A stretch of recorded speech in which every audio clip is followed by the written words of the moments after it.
축도하심으로 수요밥 예배를 살아계신 하나님께 올려드리겠습니다.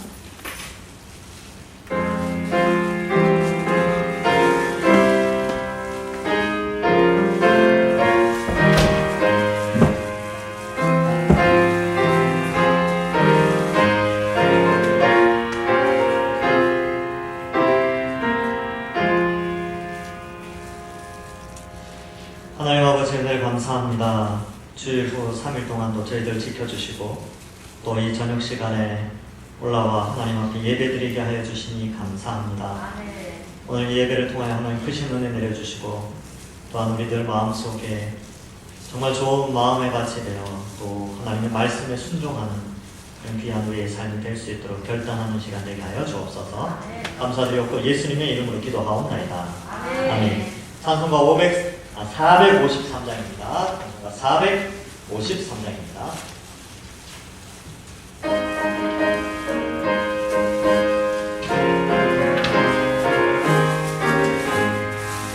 예수도 알기 원하네. 크고도 넓은 은혜와 계속해 주신 사랑을 간절히 알기 원하네.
너희는 마음에 근심하지 말라.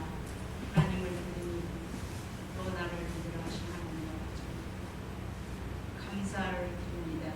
항상 기뻐하고 쉬지 말고 기도하라 하시는 범사에 감사하신 아버지 감사합니다. 코로나19로 인하여서 지금까지 하나님 은혜 가운데 지켜주시고 건강한 몸으로 인도하여 주심을 참으로 감사를 드립니다. 하나님 은혜 가운데 이 어려운 가운데서도 헤아릴 수 없는 많은 복을 주시어서 정말 감사함으로 이렇게 살게 하여 주심을 참으로 감사를 드립니다. 오늘 수요 예배에 주여 예배 드릴 수 있도록 은혜 내려주심을 감사를 드립니다. 아버지 하나님 이 어려운 가운데서도 저희들이 조심의 신앙을 잃지 않게 하여 주시옵시고 날마다 깨어서 기도하며 눈으로는 말씀을 보며 마음으로는 기도를 하며 승리할 수 있는 삶을 살아가도록 인도하여 주시옵소서. 그리하여서 어려울 때 더욱 깨어서 기도하며 말씀 가운데서 믿음으로 담대하게 나갈 수 있는 돈독한 믿음을 허락하여 주시옵소서. 고마우신 아버지 하나님, 우리 동산교회 아버지 하나님 홍순영 목사님 보내주셔서 하나님 감사를 드립니다. 우리 아버지 하나님, 우리 목사님에게 지력과 능력과 권능을 더하여 주시옵소서. 아버지 하나님, 목자는 어린 양의 울음을 알고 기도할 수 있는 목사님이 되게 하여 주시옵소서. 양들은 목자의 음성을 듣고 순종하는 믿음을 더하여 주시옵소서. 그래서 합력하여 선을 이루며 우리 동산교회에 원하는 바 하나님의 뜻을 이룰 수 있는 믿음의 교회가 되도록 인도하여 주시옵소서. 아버지 하나님, 이 코로나19로 인하여 우리 성도들을 너무나도 목마르고 아버지 힘든 가운데 있습니다. 목마른 사슴이 시냇물을 잡기에 갈급한 것 같이 오늘 이 밤에도 하나님의 말씀의 은혜를 받고자 왔사오니 아버지 하나님, 우리 홍 목사님 이 시간에 말씀을 증거할 때 말씀은 결실을 맺는다고 하였사오니 하나님, 그 말씀을 들을 때마다 성령의 놀라운 역사가 임하게 하여 주시옵소서. 그래서 듣는 말씀을 믿음으로 받아 승리하게 하여 주시옵소서. 고마우신 나의 하나님 아버지, 이 예배를 하나님 앞에 부탁드립니다. 하나님 아버지, 군번 명절로 인하여서 아버지 하나님, 우리 성도들에게 건강과 은혜를 더하여 주시옵소서. 복 있는 자는 악인의 꾀를 쫓지 아니하고 죄인의 길에 서지 아니한다고 하였사오니 아버지 하나님, 우리 성도들이 안고 쓰는 자를 구별하여 죄인의 길에 서지 않게 하옵시고 악인의 게임에 넘어가지 않게 하여 주시옵시고 입으로는 안 지나서나 찬양만 넘치도록 하게 하여 주시옵소서. 그래서 우리 성도들이 금번 명절을 통하여서 건강한 몸으로 하나님 잘 지내고 또 주일날 하나님 성전에 나와 예배드리는 모습으로 볼 수 있도록 인도하여 주시옵소서. 이 시간도 감사를 드리며 사랑이 많으신 예수님의 이름으로 감사하며 기도드리옵나이다. 아멘.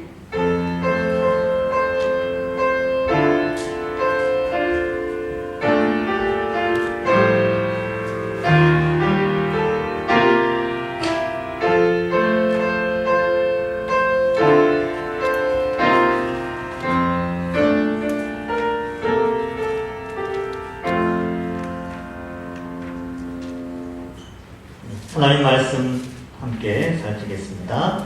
하나님 말씀은 마가복음 4장 1절에서 9절 말씀입니다.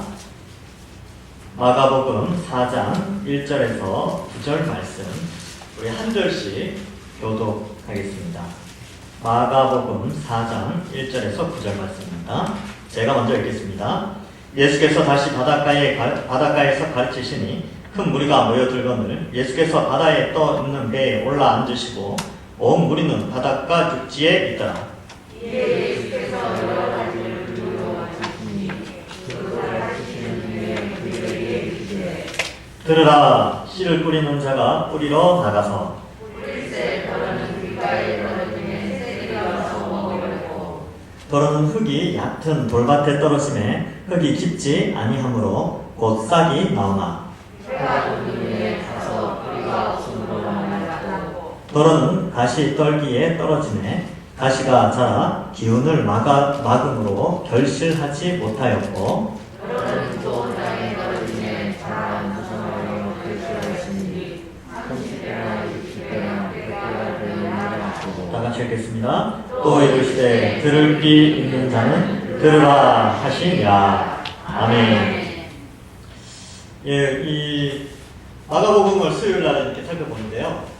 우리가 복음서를 살필 때는 이런 관점이 좀 필요합니다. 어떤 거냐면 하나님이 구약에 약속하셨던 하나님 나라가 예수님을 통해서 이 땅에 임했다.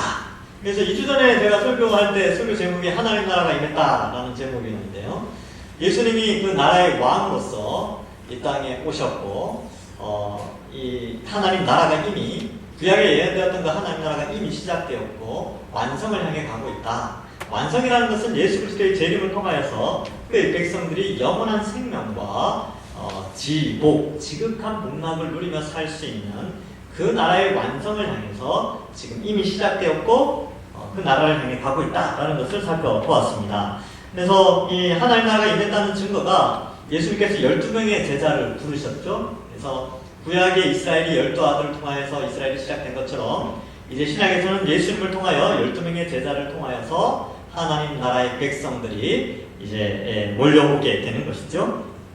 뿐만 아니라 귀신을 쫓아내는 것을 통하여서 사단이 결박되었다라는 것을 보여주고 있고, 사단이 결박되어야지 거기에 묶여있던 자들을 다 풀어서 하나님의 백성으로 삼는다라는 것을 또한 살펴보았습니다. 우리가 이제 살펴보진 않았는데 우리가 지난주에는 30절까지만, 3장 30절까지만 살폈습니다. 근데 3장 31절부터 35절에는 그렇다면 그 하나님 나라에 누가 들어가느냐?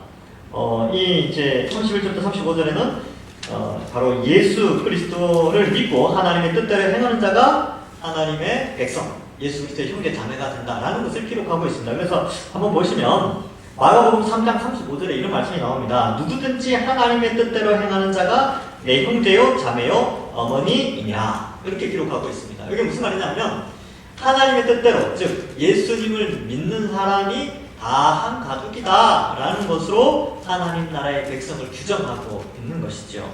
자, 그런데 여러분, 이 말씀이 끝난 다음에 4장이 나온단 말이죠. 근데 4장은 우리가 다 아는 씨 뿌리는 비유예요. 씨 뿌리는 비유. 그리고 4개의 땅이 나오는 아주 유명한 비유죠. 그래서 이 4장은 3장 35절, 즉 하나님의 백성이 누구냐, 누가 하나님 나라의 백성이 될 수 있느냐의 문제를 확장해서 비유로 설명하는 부분입니다. 예, 아시겠죠? 그래서 이 4장은 3장에 근거해서 하나님 나라가 이미 임했고 예수님을 믿는 사람이 하나님의 백성이고 하나님의 한 가족이 되는데, 그 하나님의 백성이 누구냐에 대한 정체성을 다시 예수님은 이 비유를 통해서 또 설명을 하고 있는 거예요. 예. 그런 흐름이 있기 때문에 이 비유를 좀 이해할 필요가 있습니다. 그래서 이제 예수님이 또 바닷가에서 가르치시죠. 또 비유로 가르치십니다. 자, 비유로 가르치시는 목적은 1, 2절에는 비유로 가르친다 하는데, 이 목적은요 11절부터 13절에 그 목적이 나옵니다. 거기 보시면 우리가 읽진 않았는데, 이르시되 11절에 보시면 이르시되 하나님의 나라의 비밀을 너희에게는 주었으나 외인에게는 모든 것을 비유로 하니 이는 그들로 보기는 보아도 알지 못하며 듣기는 들어도 깨닫지 못하게 하여 돌이켜 죄 사함을 얻지 못하게 하려 함이라 하시고, 또 이르시되 너희가 이 비유를 알지 못할진데 어떻게 모든 비유를 알겠느냐 라고 하면 이 비유의 목적을 설명하는 것이죠. 이게 좀 어려운데, 어렵다라기보다는 예수님이 왜 비유로 말씀하셨을까? 비유로. 그래서 비유로 하신 목적은요, 못 알아듣는 거예요. 사람들이 못 알아듣도록. 그런데 누구는 알아듣냐 하면 예수님이 설명해주면 알아듣는 거예요.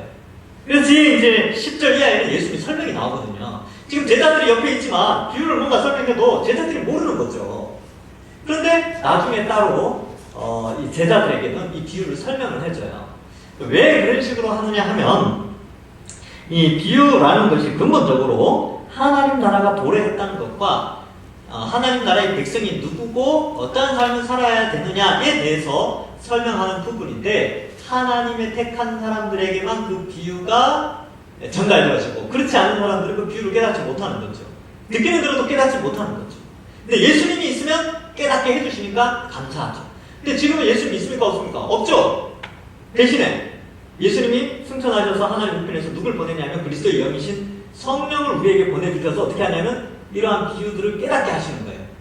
예. 그리고 성령이 2000년 기독교 역사 속에서 믿음의 선배들을 통하여 성경을 해석해 놓은 바탕을 통해서 비유를 이해하도록 하셨습니다. 그래서 이 비유는요, 이 성령께서 지금껏 쭉 우리에게 알려주셨어요. 그러니까 이제는 우리는 읽으면 알 수 있도록, 이해할 수 있도록 그렇게 해 주셨습니다. 근데 또 이제 이단들은 우리 단체에 와야지만 이 참된 비유를 알 수 있다, 비유풀이 이런 거 하는데, 아니요, 기독교 역사 2000년 동안에 그 비유에 대한 이해를 다 해석해놨다니까요. 뭔가 새로운 것을 비유를 해석하고 이런 거는 다 이단들입니다. 이상한 데예요. 그러니까 조심해야 되죠, 그렇죠? 그러면 우리가 이제 이 비유를 살펴볼 텐데, 오늘 비유는 누가 하나님의 백성인가를 예수님께서 씨 뿌리는 것과 땅 비유를 통해서 하나님의 백성을 설명을 해주고 있습니다. 누가 내 형제요, 자매요, 어머니인가? 바로 이 비유를 통해서 설명을 한다는 것이죠. 그러면 이 비유를 한번 살펴볼 필요가 있습니다. 자, 3절에 보면 들으라 라고 되어 있죠. 들으라. 근데 이 듣는다라는 단어가 이 4장에서 무려 13회나 반복되고 절수로는 9절이지만 반복 횟수로는 13번이나 반복돼요. 그러면 하나님 나라의 백성의 자격의 조건은 듣는 것과 연결되어 있습니다. 근데 누구의 말씀을 들어야 돼요? 예수님의 말씀을 들어야 돼요. 그래서 들으라라고 했잖아요. 그러니까 예수님 말씀 들으면 되는 거예요. 자, 잘 들으면 되죠. 그래서 들으라, 씨를 뿌리는 자가 뿌리러 나가서 뿌릴세 이렇게 돼 있죠. 그럼 여기서 우리는 이 비유를 통해서 자꾸 땅에 집중을 많이 해요. 땅. 근데 땅에 집중을 많이 하는데 여기 보면 씨를 뿌린다라는 게 굉장히 좀 포커스가 맞춰져 있습니다. 그래서 이 비유 이름도 씨 뿌리는 비유 뭐 이렇게 표현하죠. 근데 이 씨가 뿌려지는데 씨가 어디에 뿌려지냐 하면 길가에 뿌려지죠. 예, 돌에 뿌려지죠. 돌밭. 그 다음에 가시밭에도 떨어집니다. 그리고 옥토에도 떨어지죠. 근데 중요한 것은 씨가 다 뿌려진다는 거예요. 씨가 옥토에만 씨 뿌리는 자가 씨를 뿌리는 게 아니고 모든 밭에 다 뿌려요. 그죠? 다 뿌려지는 거죠. 이렇게 사실 옛날에 흩어 뿌림이라고 그랬죠? 이렇게 이제 씨앗을 해서 막 뿌리면 돌밭에도 떨어지고 길가에도 떨어지고 막 그랬나 봐요. 그래서 그렇게 이제 씨가 뿌려진다는 것이죠. 그러니까 씨가 차별 없이 모든 사람에게 동일하게 떨어지고 있습니다. 감사하죠. 씨가 몇 명만 이렇게 씨 뿌리시도록 했으면 얼마나 좀 전도가 안 됐겠어요. 근데 모든 사람이 이 씨 뿌림을 받을 수 있도록 하나님이 은혜로 농부가 씨를 뿌리게 되는 것이죠. 그래서 씨가 뿌려지고 있구나. 여러분 우리도 씨가 뿌려진 결과로 여기 앉아 있는 겁니다. 그렇죠? 그래서 씨가 현재도 뿌려지고 있다. 현재도 여러 밭에 떨어지고 있다. 하나님께서 그 씨를 뿌릴 때에 지금 누구를 사용하냐면 교회를 사용하신다. 교회. 지금 시대에 교회를 통하여 씨를 부지런히 뿌리시고 계신 하나님. 일단 이걸 좀 알게 되군요. 자, 그런데 이 씨가 뿌려지는데 첫 번째는 도로는 길가에 떨어지네 라고 되어져 있죠. 이 길가라는 곳에 말씀이 떨어지는데 씨는 이제 말씀인데 말씀이 떨어지는데 새들이 와서 먹어버렸죠.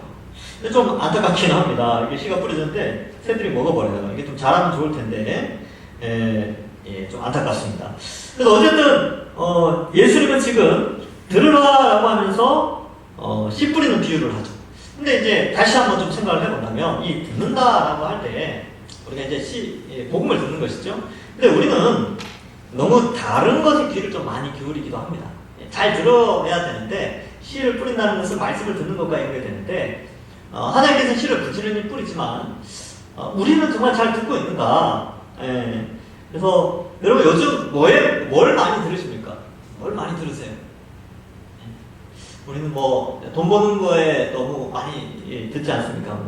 아니면 집 사는 거, 부동산이 워낙 이슈가 되니까, 아니면 주식, 비트코인, 잘 모르지만, 하여튼 그런 것들에 너무 귀를 잘 기울이는 대신에 또 말씀에는 귀를 별로 또 안 기울이는 그런 상황도 있을 수도 있겠죠, 그렇죠? 그런데 성경은 오늘도 우리에게 들으라. 그런 것은 살아가면서 필요한 사람이 있겠지만, 그러나 정말 그리스도인들은 말씀을 들어야 된다라는 것을 우리에게 알려줍니다. 그러면 길가는 안 좋은 밭이죠. 씨가 말씀이 떨어졌는데 새들이 와서 잡아먹어 이제 다 걷어가 버립니다. 14절에서 15절에 이걸 설명해 주고 있어요. 그래서 오늘은 원래는 1절부터 20절까지 읽어야 되는데 워낙 기니까 앞부분을 읽으면서 이 씨 뿌리는 비유를 함께 보겠습니다. 14절과 15절을 보면 이렇게 되어 있습니다. 뿌리는 자는 말씀을 뿌리는 것이라 라고 되어 있죠. 그래서 말씀을 뿌려요. 15절에 보면 말씀이 길가에 뿌려졌다는 것은 이들을 가리킴이니 곧 말씀을 들을 때에 사탄이 즉시 와서 그들에게 뿌려진 말씀을 빼앗는 것이요 라고 설명을 하고 있어요. 새는 씨가 길가에 뿌려졌는데 새가 먹는다 그럴 때 새가 사실 여기 나오는 사탄이죠. 사탄과 그의 세력들이 말씀을 가져간다 그런 표현을 쓰고 있습니다. 그러면 여러분 이 표현을 통해서 우리가 좀 알아야 될 것이 복음은 열심히 뿌려지지만 이 뿌려진 씨가 싹이 나거나 열매를 맺지 못하도록 하는 사탄의 활동도 여전히 있구나라는 걸 우리가 알 수가 있죠. 그래서 얼른 가져가 버렸죠. 그래서 복음을 전하지만 안 들어요. 왜냐하면 사단이 그냥 말씀 다 가져가 버리죠. 그래서 우리가 복음을 전하고 이럴 때, 이게 잘 안 들어갑니다. 어떨 때는. 그죠? 그래서 이런 사람들이 있다. 그래서 이 사탄의 전략은 말씀을 빼앗는 거죠. 그러면 창세기 3장에 보면 이 에덴 동산에서 사탄이 뱀을 통하여서 아담과 하와를 유혹할 때 말씀을 빼앗아갑니다. 이 빼앗아간다는 게 뭐냐면 말씀에서 멀어지게 해요. 그래서 말씀에서 멀어지게 하는 게 뭐냐면 말씀을 잘못 해석하거나 아니면 다른 말씀을, 다른 메시지를 전하거나 그렇게 해버린다는 거죠. 먹으면 죽는다 그랬는데 안 죽는다는 거예요. 거기다 살을 하나 더 붙이죠? 먹으면 하나님처럼 될 수 있다. 요 말을 딱 붙이니까 어때요? 먹어버리잖아요. 근데 이게 뭐냐면 말씀을 빼앗아가는 거예요. 참된 말씀을 빼앗아가고 거짓된 것을 가르쳐 주는 것이죠. 사단의 전략은 지금도 계속 그렇습니다. 지금도 똑같아요. 복음이 떨어지지만 사탄은 끊임없이, 사탄의 세력들은 말씀을 왜곡하죠. 그래서 어떻게 하느냐? 말씀을 가져가는데 이런 거예요. 지금 사탄의 전략을 제가 알려드릴게요. 교회에서 참된 메시지를 가져가 버립니다. 이 말은 교회로부터 말씀을 가져가는 건데 교회가 말씀을 떠나도록 한다는 거예요. 성도들이 말씀에 귀를 기울이지 않도록 하는 온갖 수단을 다 쓰는 거죠.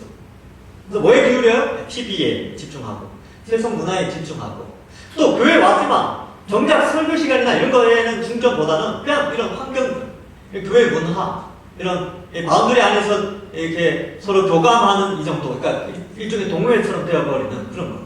그래서 교회가 말씀을 연구하고 말씀을 배우고 가르치고 하는 것에 집중하는 것보다 외적인 것에 더욱더 관심을 가지죠. 그래서 뭐 시설이나 아니면 뭐 문화 콘텐츠를 제공한다든지 뭐 온갖 무슨 댄스 학원을 만든다든지 무슨 영어 학원을 한다든지 뭘 또 이게 문화직 오늘날 교회는 문화를 제공해야 된다라고 하는데 필요하겠죠. 필요하겠는데 문제는 거기에 집중하다 보니까 말씀을 깊이 연구하고 말씀을 알아가는 데 있어서 점점 멀어져 가게 되는 것이죠. 다른 것에 집중하게 만드는 것이죠. 목회자도 마찬가지죠. 제가 언제 말씀에서 멀어질지 아십니까? 제가 말씀에서 멀어질 때 교회 안에 여러 가지 행정 막 신경 쓸 때 행정이 많아지면 일거리가 많아지면요 말씀 연구 못해요. 왜? 그 시간이 안 나는데. 그러니까 온갖 걸 다 신경 써야 돼. 하나부터 10까지 다 신경 써야 되지. 말씀 연구가 안 되더라고요. 그러니까 사단은 말씀을 가져가는, 교회로부터 말씀을 가져가는 일에 지금도 열심히 힘씁니다.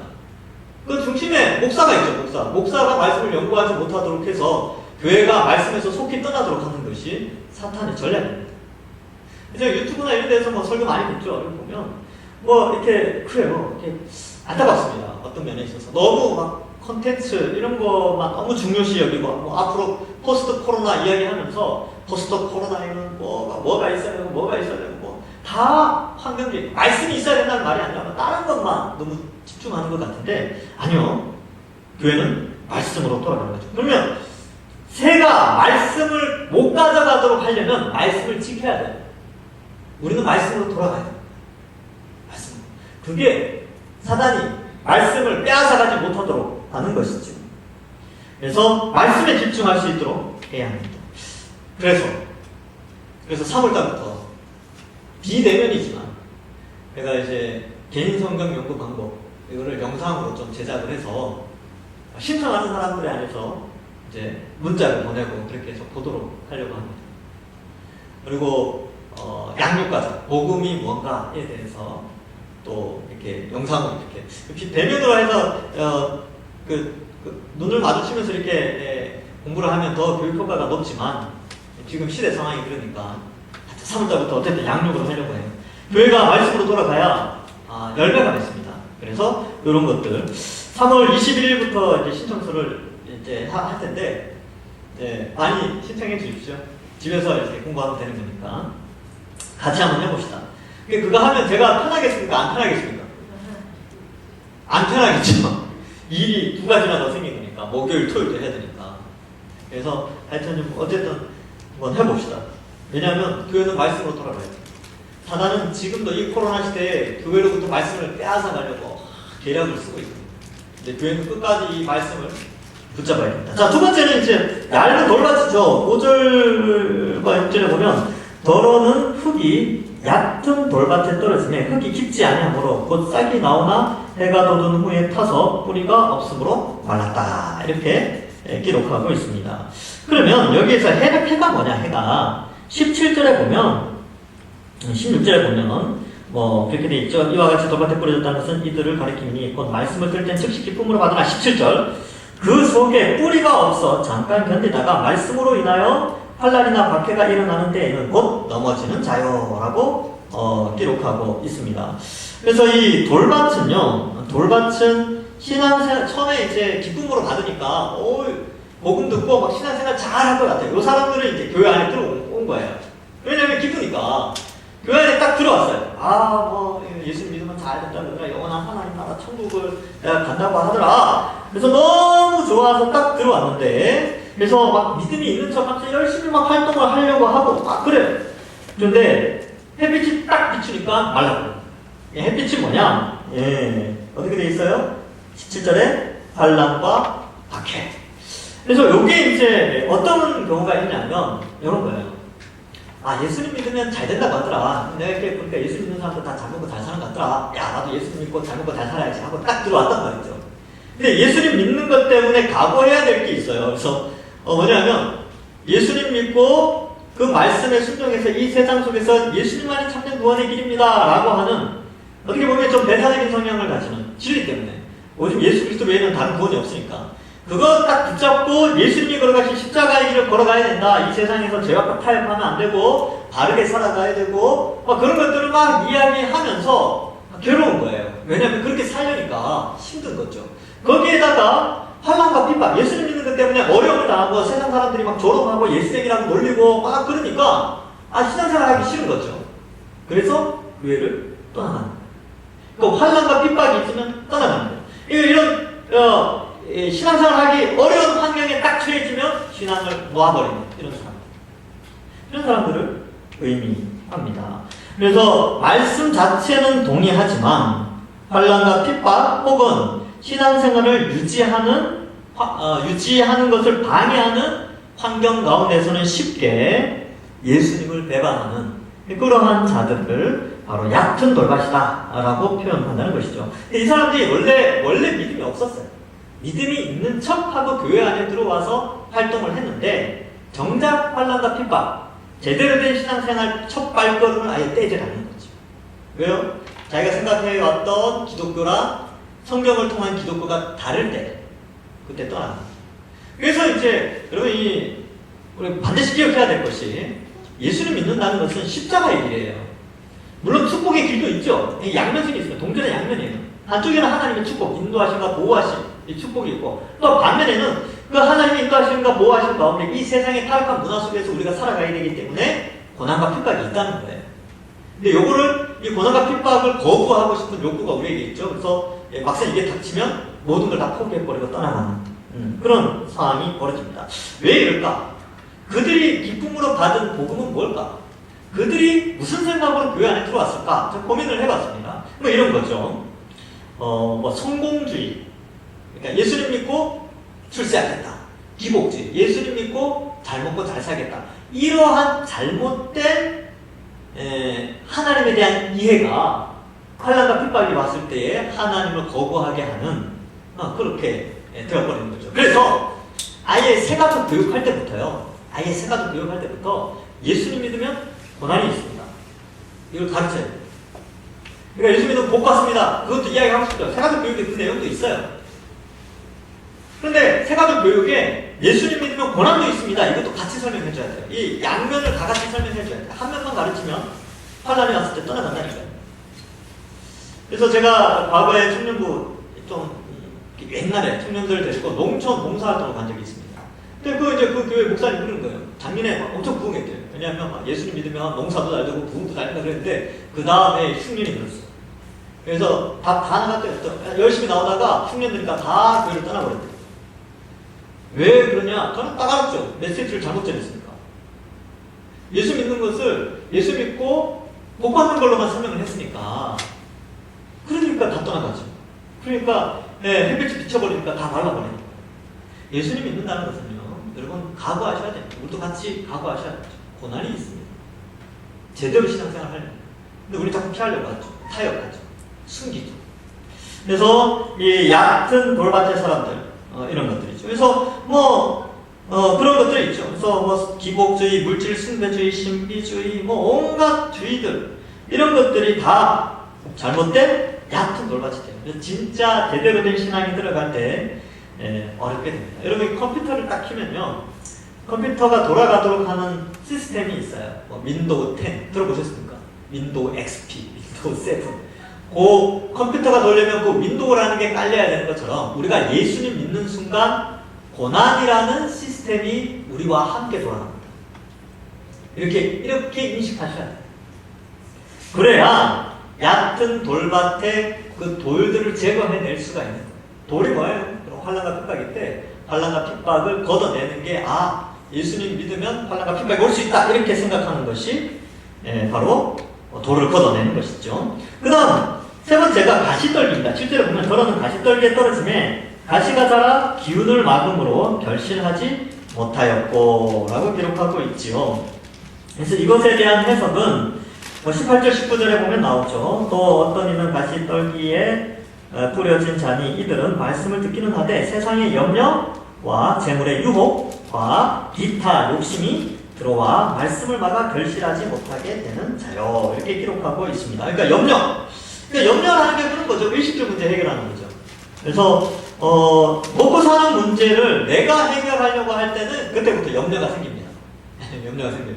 저도 우리 다 똑같죠. 우리가 먹고 사는 문제 생각해보면 염려가 된다니까요. 그리고 집 없는 분들 어때요? 앞으로 살 문제 생각하니까 염려가 막 갑자기 생기죠. 예. 또 자식들 어때? 자식들 앞길 좀 잘 열려줘야 되는데 그걸 내가 책임지려고 하면 어떻게 됩니까? 그때부터 염려가 된다니까요. 예. 똑같아요. 염려라는 것은 결국 내가 무엇인가를 계획하고 인생 설계를 하려고 할 때에 이 염려라는 게 올 때, 근데 성경 우리에게 뭐라 그래요? 모든 염려를 주께 맡기라. 아무것도 염려하지 말고 오직 모든 일에 기도와 간구로 너희 구할 것을 감사함으로 하나님께 아뢰라. 그리하면 모든 지각에 뛰어난 하나님의 평강이 너희 마음과 생각을 지키시리라. 빌립보서 4장 6절 이하인가요? 그 이하에 나오죠. 염려를 하나님께 맡기면 평강이 우리에게 찾아옵니다. 근데 예수님 믿는다고 하면서 온갖 염려 다 가지고 살아가는 거예요. 그러면 내면내지 못합니다. 가시떨기에 떨어진 거죠. 그냥 하나님께 맡겨버립시다. 그래서 저도 그래요. 저도 모르겠습니다. 앞으로 제가 어떻게 될지 모르겠어요. 뒷값은 치솟고 또 자식들, 애들 키우기 얼마나 앞으로 10년, 20년은 얼마나 험악한 세상이 되겠습니까? 또 무슨 걱정을 해야 될까요? 무슨 건강의 문제, 제가 뭐 어떻게 될지 모르겠어요. 저도 하나님께 맡깁니다. 하나님 알아서 해주시죠. 그럼 속 편해요. 하나님 알아서 하시겠죠. 나는 그저 예수 그리스도 믿고 그냥 주어진 사명 잘 감당해야 되겠구나, 이렇게 생각하시는 거예요. 우리 같이 그렇게 생각해야 되는 겁니다. 이게 바로 가시를 걷어내는 거죠. 그 다음에 재물의 유혹. 이거 굉장히 큽니다. 사실 우리가 조선시대 때 노비였다면 어땠을까요? 노비. 옛날 신분 제도에서 우리가 다 종이었다면 재물의 유혹 별로 없어요. 왜냐하면 구조적으로 재물을 축적할 수 있는 신분이 아니기 때문에. 근데 지금은 신분 제도가 없어졌죠. 누구나 다 재물을 축적할 수 있는 기회, 자유민주주의 사회, 시장경제체제, 자본주의 사회에 우리가 살고 있단 말이죠. 그렇기 때문에 이 재물의 유혹이 과거 2000년 전 예수님 때보다 훨씬 커졌습니다. 이 유혹은 어마어마한 거죠. 그래서 예수님도 하나님과 재물을 동시에 섬길 수 없다라고 2000년 전에 할 말이 얼마나 많으셨겠습니까? 공생이 3년밖에 차이 못하셨는데 3년 동안 얼마나 많이 말씀을 많이 하고 싶으셨겠어요. 그렇죠? 근데 이 말씀을 하신 거예요. 너희가 재물과 하나님을 섬길 수 없다. 한 사람이 두 주님을 섬길 수 없다. 그만큼 재물의 이 힘, 재물의 유혹이라는 게 크다는 거죠. 근데 이 재물의 유혹 앞에서 이게 예수 믿는 게 무너지는 거예요. 돈 많이 벌려고 신앙 접어두거나 이 정도는 괜찮겠지 하고 넘어간다는 거예요. 그래서 죄와 타협하고 그렇게 되는 거예요. 돈 많이 벌려고. 그래서 제가 이제 가끔 봐요. 이렇게 보면 돈 때문에 양심 파는 사람들 간혹 있어요. 교회는 그러면 안 됩니다. 우리는 그러면 안 돼요. 좀 손해봐도 정직하게 하라고 그러면 해야죠. 그러니까 이 재물의 유혹 때문에 양심과 하나님 앞에서 이 땅의 모든 재물은 다 불타 없어질 건데 거기에 너무 매이지 않아야 돼. 제가 좀 세게 이야기했는데 제가 이렇게 해야 저도 좀 그쵸? 재물의 유혹을 좀 이길 수 있지 않을까 생각해서 이렇게 세게 이야기합니다. 이래야 저도 다짐합니다. 자, 그다음 기타 욕심. 기타 욕심 뭐예요? 정욕이죠, 정욕. 성경에는 정욕이라는 용어를 많이 쓰는데 자기중심적. 결국 끝없이 자기중심으로 하나님을 믿어도 나중심. 세상을 살아갈 때도 나중심으로 살아가는 사람. 그러니까 내가 앞으로 어떻게 될 것인가 이 문제에만 고민하는 사람. 그러니까 하나님이 나를 통해서 무슨 일을 하실까 이거에 관심이 없고 나는 앞으로 어떻게 될 것인가 여기에만 관심이 있는 사람. 근데 우리는 이렇게 생각을 좀 넓혀야 돼요. 하나님이 도대체 앞으로 어떻게 이 세상을 이끌고 가실까? 하나님이 나를 통하여 하나님 나라를 어떻게 확장해 나가실까? 이렇게 하나님 중심적으로 생각을 해야 돼요. 근데 자기 욕심을 따라가는 사람은 철저하게 자기 중심이죠. 그러니까 여기 염려, 재물의 유혹, 기타 욕심 이런 것들은 철저하게 우리 내면에 있는 탐심과 연결되어 있죠. 10계명 중에 제 10번째 계명이에요. 사실 1계명부터 9계명이 10계명 안에 10번째 계명 안에 다 들어가는 겁니다.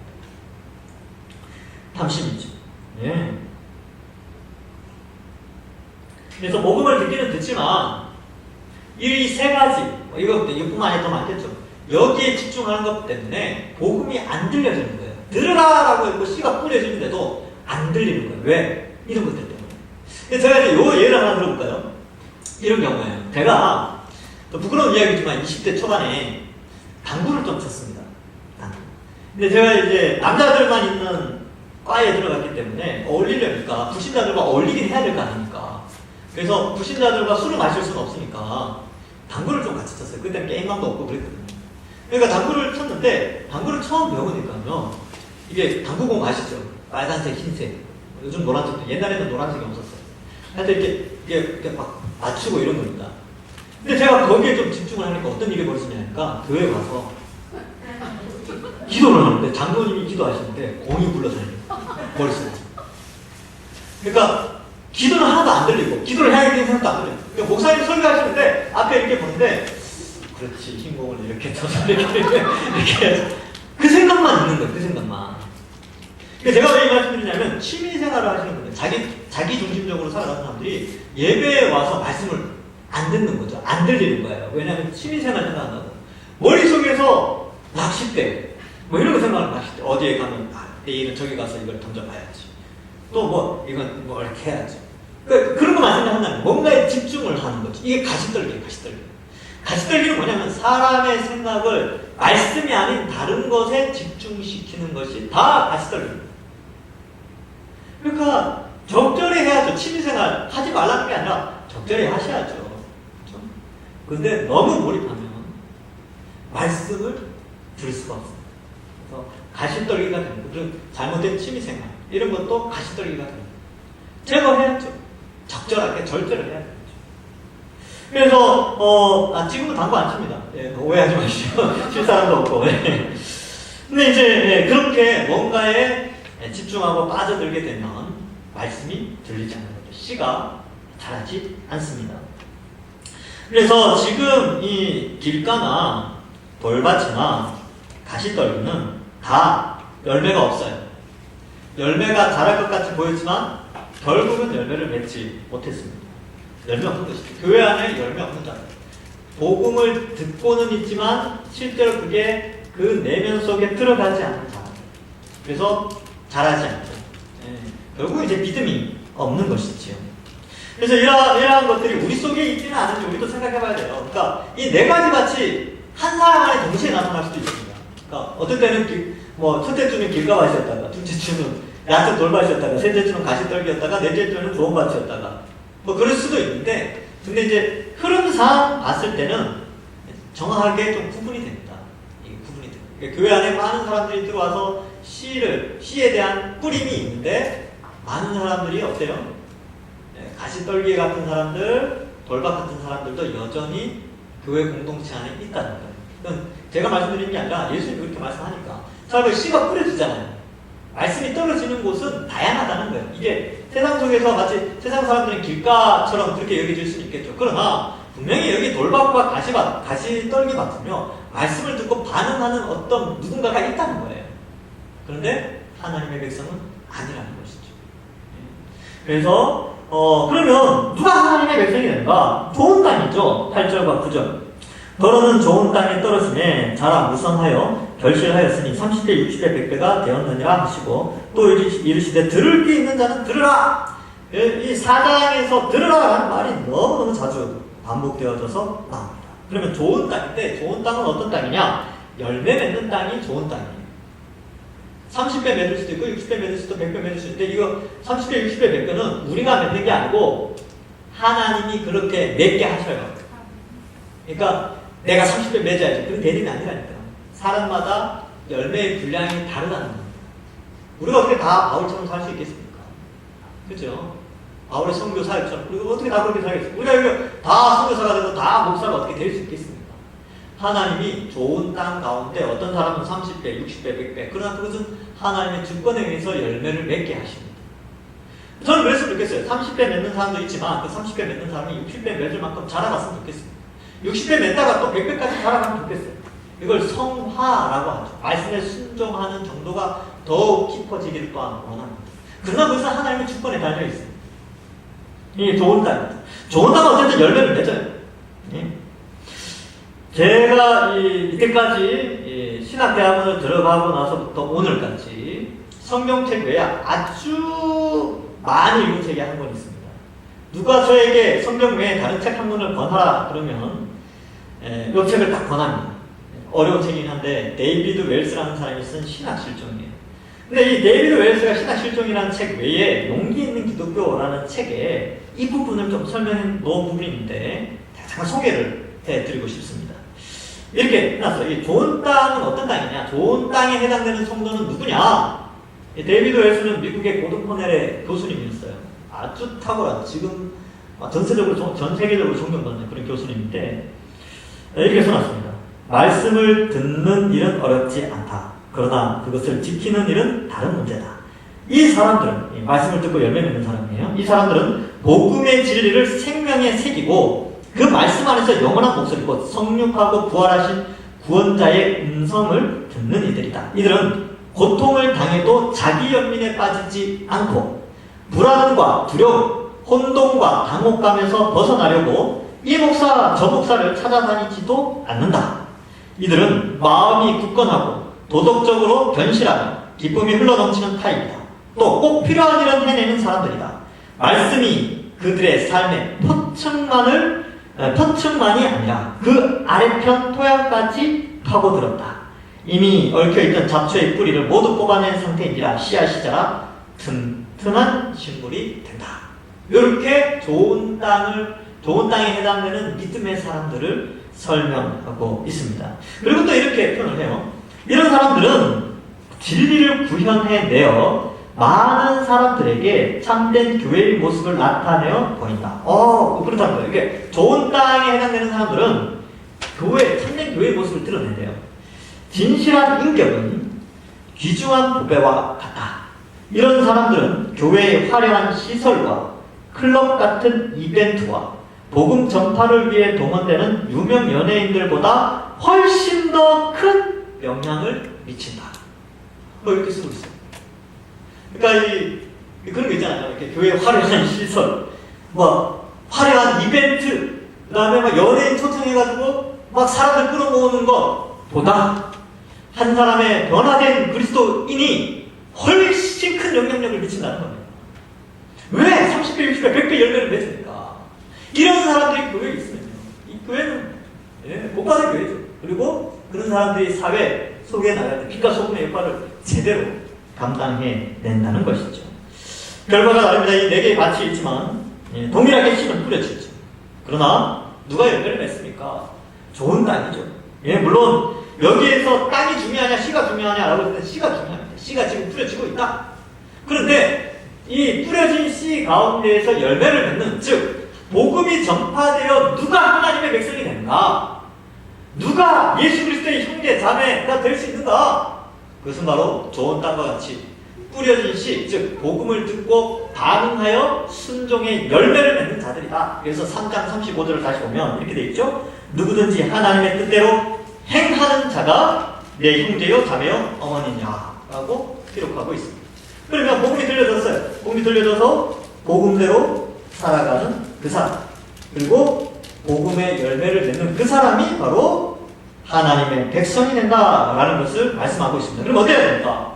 길가밭은 열매 맺으면 갈아 엎어야죠. 밭을 만들어야죠. 돌밭은 돌을 제거해야 됩니다. 가시를 제거해야죠. 그러면 굳은 마음이 부드러워지고 모든 환경을 극복해내는 참된 신앙이 생기죠. 그래서 좋은 땅이 되어서 말씀이 떨어질 때 그 말씀에 아멘하고 순종하게 됩니다. 여기서 중요한 건 말씀이 이렇게 능력 있게 역사하여 사람들을 변화시켜 열매 맺게 합니다. 말씀의 능력이 대단한 것이죠. 씨의 능력, 그리고 그 씨에 반응하는 사람들, 우리가 믿음으로 반응하는 것이죠. 그래서 잘 들어야 된다는 거예요. 잘 들어야 된다. 듣고 반응해야 되죠. 그래서 호세아 10장 12절에 이런 말씀이 나옵니다. 너희가 자기를 위하여 공의를 심고 인애를 거두라. 너희 묵은 땅을 기경하라. 지금이 곧 여호와를 찾을 때니 마침내 여호와께서 오사 공의를 비처럼 너희에게 내리시리라. 예, 묵은 땅을 기경해야 됩니다. 예? 좋은 땅, 내가 좋은 땅이 되어야 되겠지. 이 결단도 필요하고, 지금 하나님 나라가 임하여 말씀이 막 뿌려지고 있구나. 이 사실을 인식해야, 이걸 먼저 인식해야 좋은 땅에 대한 욕구가 생기는 것이죠. 그래서 말씀이 중요하고, 그 다음 우리가 그 말씀을 받기 위하여 말씀의 열매를 받기 위하여 순종하는 삶이 중요하구나. 호세아 6장 3절에 그래서 그러므로 우리가 여호와를 알자, 힘써 여호와를 알자. 그의 나타나심은 새벽빛같이 어김이 없나니 비와 같이 땅을 적시는 늦은 비와 같이 우리에게 임하시리라. 예, 비가 내려야 열매를 맺죠. 그죠? 그래서 여호와를 알자. 그래서 말씀을 듣는 목적은 결국 열매를 맺기 위함인데, 열매를 잘 맺으려면 이런 장애물들을 잘 제거할 때 열매를 맺고, 실제로 열매를 맺게 하신 분은 하나님이시죠. 우리 속에 성령이 들어와서 성령이 말씀을 깨닫게 해서 우리의 지성과 감정과 의지를 변화시켜 어떻게 돼요? 열매를 맺도록 하시는 것이죠.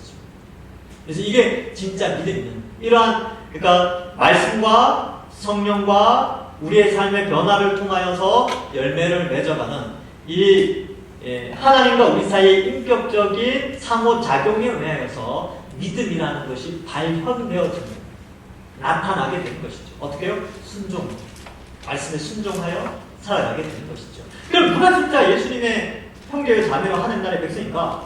말씀에 순종하고 그렇게 살아가는 자, 즉 그 속에 성령이 있어서 역사하여 성령의 인도하심을 따라 발맞춰 가는 자가 바로 하나님 나라의 백성, 좋은 땅, 예수님의 형제, 자매가 되는 것입니다. 그래서 이 비유를 예수님이 설명을 해 주시죠. 그래서 사실 주도권은 하나님께 있습니다. 하나님께 있어요. 뭡니까? 하나님 나라가 이미 임했다. 어떻게 임했느냐? 씨가 밭에 뿌려지듯이 말씀이 지금 모든 사람들에게 뿌려지고 있다. 그러면 그 하나님 나라에 누가 들어갑니까? 그 씨인 말씀에 순종하여 열매 맺는 사람이 하나님 나라의 백성이다. 이 열매는 뭐냐? 예수님을 믿고 그 믿음에 합당한 순종의 삶을 살아가는 그 사람이 바로 하나님의 백성이다. 그래서 믿음과 순종은 같은 단어입니다. 같이 가는 거예요. 그래서 믿음 후에 순종하겠다 그런 거 없어요. 분리될 수 없습니다. 믿는 순간 그렇지, 내가 잘못 살았구나 회개하고, 이제 하나님 기쁨을 위해서 살아가야지 순종하고, 그렇게 살아가는 것이지, 나 예수 믿었어, 근데 천국은 이제 가게 됐으니까 앞으로 적당히 살다가 죽기 전에 회개하지 뭐, 이렇게 생각하는 사람은 불신자입니다. 불신자입니다. 그래서 우리는 다 지금 말씀이 뿌려지고 있다는 사실을 깨닫고, 우리의 이 열매를 맺지 못하게 하는 여러 상황들을 다 걷어내서 말씀이 열매 맺을 수 있도록 성령의 도우심으로 구하고, 성령이 우리 속에서 말씀에 순종할 것을 지시할 수 있을 때에, 말씀의 은혜가 있을 때 순종하셔서 30배, 60배, 100배 사람마다 다른 열매를 맺지만 어쨌든 성화의 열매를 맺어가시는 우리 모든 주의 백성들 되시길 주님의 이름으로 간절히 축원합니다. 기도하겠습니다. 하나님 감사합니다. 지금도 생명의 말씀, 생명의 씨가 온갖 곳에 다 뿌려지는 가운데 있는데, 하나님 우리를 택하여 좋은 밭으로 만들어 주시고 성령을 통하여 열매 맺게 하여 주시니 감사합니다. 우리 각 사람마다 열매 맺는 정도는 다를 수 있다 하더라도 앞으로 더욱더 좋은 열매, 또 30배, 60배, 100배의 열매를 맺으면서 거룩한 성화의 삶을 살게 하여 주옵소서. 성령 우리 속에서 말씀에 순종하며 삶으로 우리의 믿음을 증거하고 계시오니 믿음에 합당한 삶을 우리가 더욱더 살아내는 저희들 다 될 수 있도록 축복하여 주옵소서. 감사드렸고 예수님의 이름으로 기도하옵나이다. 아멘. 찬송가 204장 찬양하겠습니다.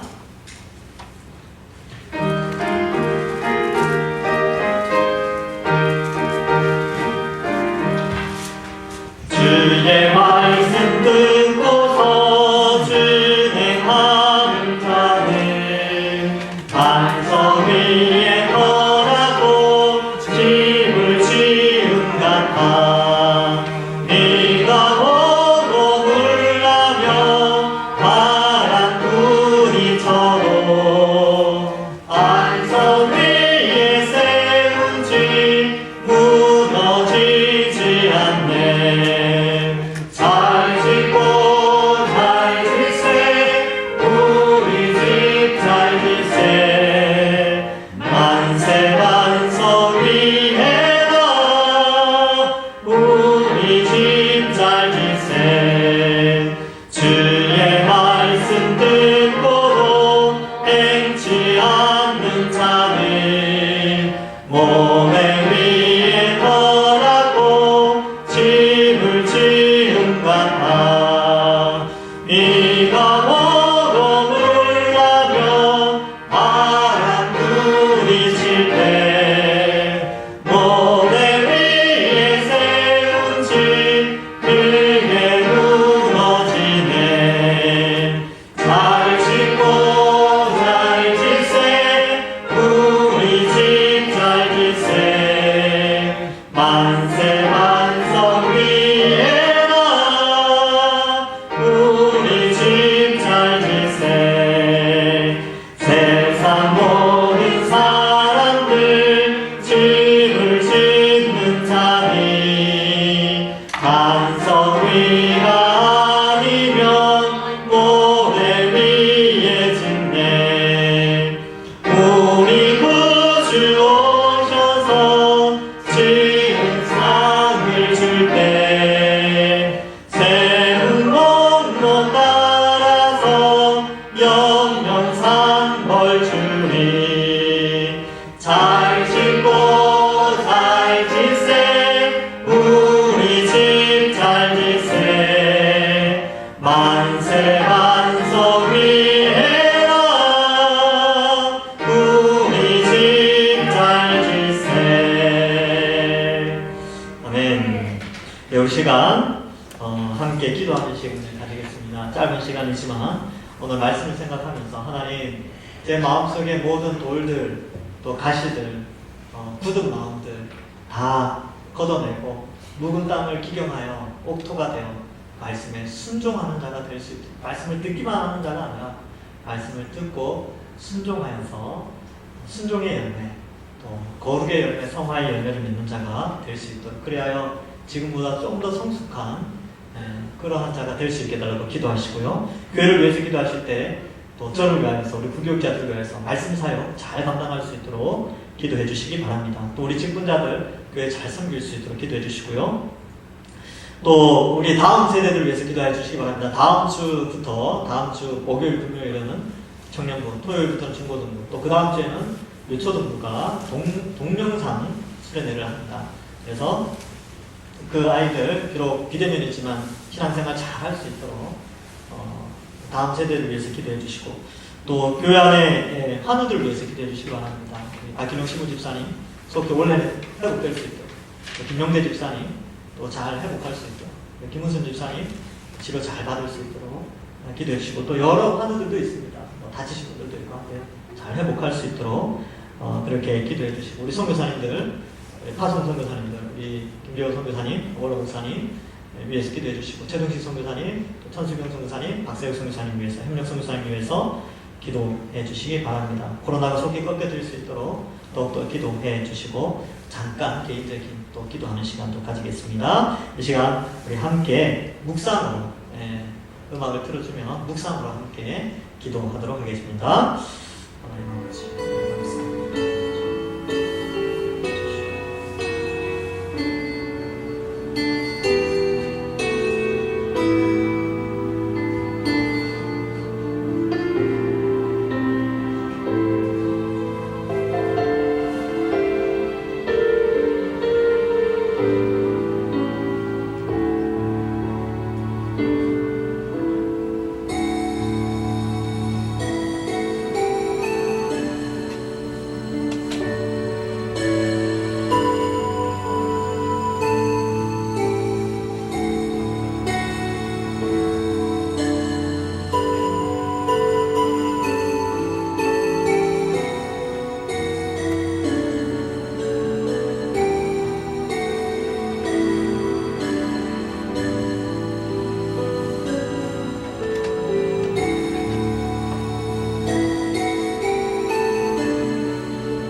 하나님, 우리 동산교회는 말씀을 지키고 돌들을 제거하고 또한 가시들을 걷어내어 30배, 60배, 100배의 말씀의 순종의 열매를 맺는 귀한 교회 되게 하여 주옵소서. 감사드리고 예수님의 이름으로 기도하옵나이다. 아멘. 주님 가르쳐 주신 기도하겠습니다. 하늘에 계신 우리 아버지여, 이름이 거룩히 여김을 받으시오며 나라의 임하옵시며 뜻이 하늘에서 이루어진 것 같이 땅에서도 이루어지이다. 오늘날 우리에게 일용할 양식을 주옵시고 우리가 우리에게 죄 지은 자를 사하여 준 것 같이 우리 죄를 사하여 주옵시고 우리를 시험에 들게 하지 마옵시고 다만 악에서 구하옵소서. 대개 나라와 권세와 영광이 아버지께 영원히 있사옵나이다. 아멘.